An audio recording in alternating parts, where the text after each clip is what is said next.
Avvalambor hammaga assalomu alaykum, hurmatli obunachilar. Bugungi bizning aziz mehmonimiz tibbiyot bo'yicha falsafa fanlari doktori, 10 yildan ortiq tajribaga ega plastik jarroh doktor Nigora bo'ladilar. Assalomu alaykum Nigora opa. Assalomu alaykum. Sizni ko'rib turganimizdan bag'oyatda xursandmiz shu kichkinagina boshlagan proyektimizda. Rahmat kattakon.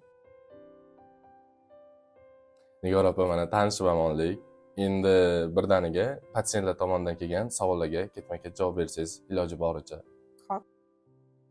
Masalan, odamlar orasida noto'g'ri savollar ham bo'ladi. Liposaksiya. Hozir hamma reklama qiladi. Liposaksiya orqali shunday bo'ldi, tana boshqa figuraga keldi, zo'r bo'ldi deb.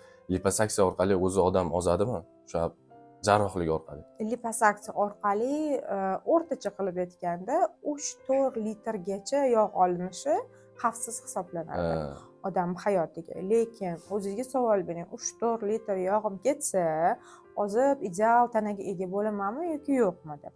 Haqiqatdan bu plastik operatsiyalar hamma turi ham ozdiruvchi emas, tanaga sayqal beruvchi operatsiyalar hisoblanadi. Va yana bitta narsani aytib o'taman. O'sha chet elga borib o'qishga borganimda oxirgi marta ustozim shu gapni aytdilar. Endi u yerda biz bilamiz, hamma meditsina sohasida 5 yil, 15 yilga oldinda yurishadi. Chunki talab kuchli. Bizda plastikaga talab u darajada kuchli emas. Talab kuchli bo'lgandan keyin taklif ham kuchli bo'lib, vrachlar ham o'zini ishini natijasini ko'p ko'rishyapti.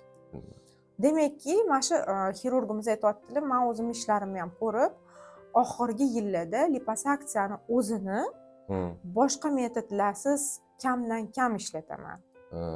Ya'ni liposaksiyani o'zini qilib teri tortiladi, semiz, qiyshaygan, xunuk, o'zingizga yoqmagan tanangiz qismlaridan xalos bo'lasiz deyish bu aldash hisoblanadi. Kamdan kam holatda teri tortiladi. 30-35 gacha bo'lsangiz, sport bilan muntazam ravishda shug'ullansangiz, tanangizda deylik 8 ta emas 6 ta kubikda o'sha oxirgi kubikni chiroyli qilib chiqarmoqchiman desangiz, ha, ozgina tana qismini chiroyliroq qilish mumkin, teringiz tortilishi mumkin. Lekin o'zi tanangizni, vazningizni holatidan o'zingiz ko'nikmasangiz, sizni boshqa bir inson chiroyli qomatga bir necha soatda olib kela olmaydi.